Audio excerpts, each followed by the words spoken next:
नमस्कार, मैं सोनम सिंह आप सभी का आपके अपने इस यूट्यूब चैनल में स्वागत करती हूँ। अगर आप चैनल में नए हैं तो चैनल को लाइक सब्सक्राइब करना ना भूलें। हम लोगों ने हिंदी पेडोलॉजी के 70 क्वेश्चन कर लिए हैं और उसके आगे आज करने जा रहे हैं। तो 17 क्वेश्चन हो चुके हैं, 71 से करना है। 71 क्वेश्चन है। लगभग 2 साल के बच्चे तार वाली भाषा टेलीग्राफ स्पीच का प्रयोग करते हैं। तार वाली भाषा का अर्थ है तार में प्रयुक्त होने वाले शब्दों का प्रयोग, अंग्रेजी शब्दों का उपयोग या फिर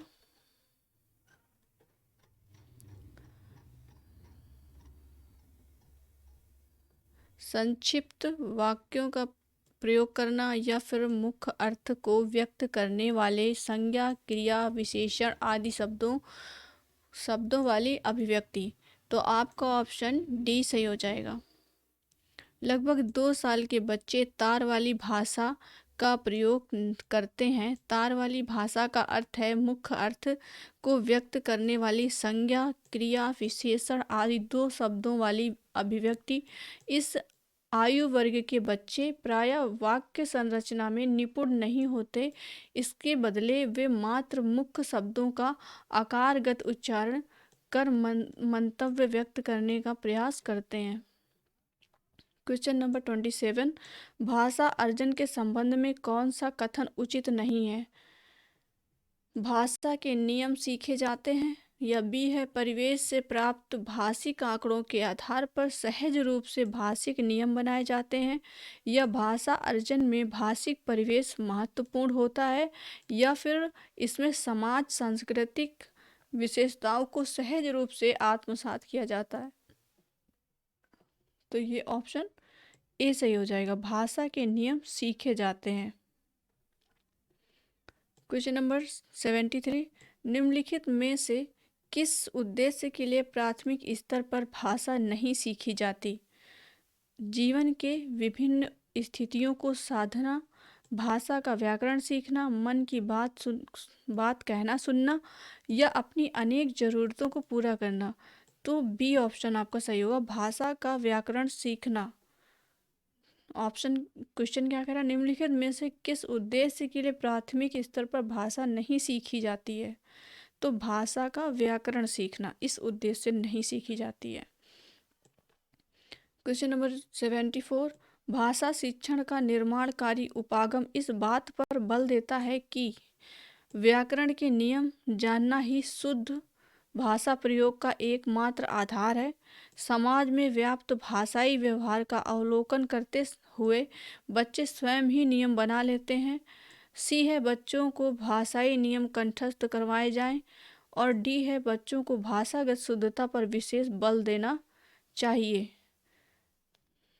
यहाँ पे है भाषा शिक्षण का निर्माणकारी उपागम इस बात पर बल देता है कि बच्चों को भाषागत शुद्धता पर विशेष बल देना चाहिए। अब यहाँ पे एक मात्र आधार है, तो ये तो एक मात्र जहाँ है वो तो गलत हो जाएगा। समाज में व्याप्त भाषाई व्यवहार का अवलोकन करते हुए बच्चे स्वयं ही नियम बना लेते हैं, ये भी गलत है। क्वेश्चन नंबर 75, भाषा अर्जन और भाषा अधिगम में मुख्य अंतर है। पाठ्य पुस्तक के अभ्यासों का अभ्यास करने का, स्वाभाविकता का, या भाषा के नियमों को स्मरण करने का, या भाषा लेख के अभ्यास का। तो यहाँ पे आपका ऑप्शन ए सही होगा, पाठ्य पुस्तक के अभ्यासों का अभ्यास करने का। भाषा अर्जन और अधिगम में मुख्य अंतर यही है, पाठ्य पुस्तक के अभ्यासों का अभ्यास करने का।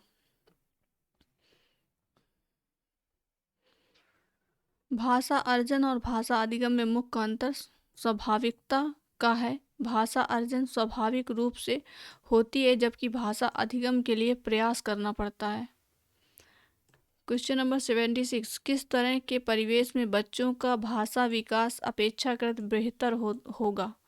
एकल परिवार जहां माता पिता मानक भाषा का प्रयोग करते हैं, संयुक्त परिवार जहां परिवार के सभी सदस्य बच्चों के साथ निरंतर अंतःक्रिया करते हैं, या फिर आधुनिक तकनीक से लैस कक्षा जहां भाषा प्रयोगशाला का निरंतर प्रयोग होता है, या फिर शिक्षक द्वारा मानक भाषा का प्रयोग।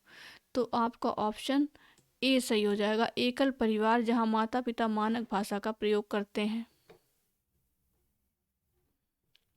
क्वेश्चन नंबर 77, भाषा सीखने और भाषा अर्जित करने में अंतर का सर्व प्रमुख कारण है। भाषा की पाठ्यपुस्तकें, भाषा में आकलन, भाषाई परिवेश। तो आपका सी सही हो जाएगा, भाषाई परिवेश। भाषा सीखने और भाषा अर्जित करने में अंतर का सर्व प्रमुख कारण है भाषाई परिवेश।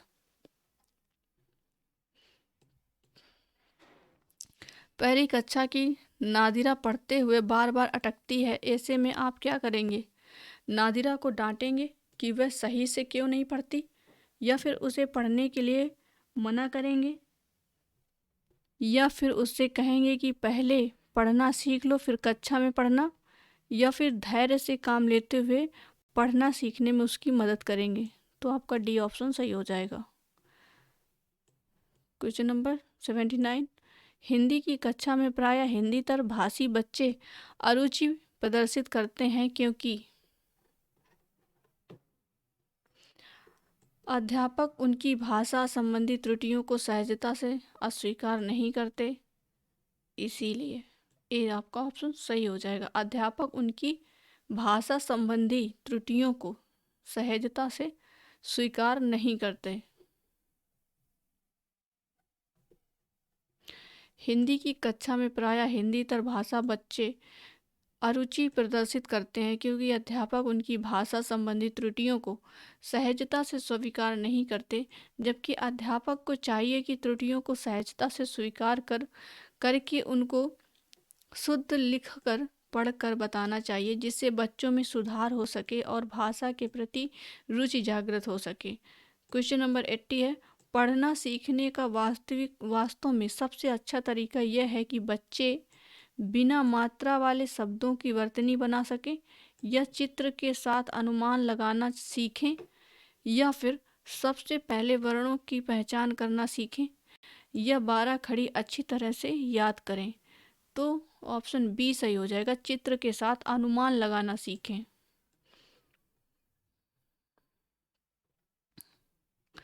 तो आज के लिए इतना ही। हमारे 10 क्वेश्चन कंप्लीट हो चुके हैं और इसके आगे हम कल करेंगे। धन्यवाद।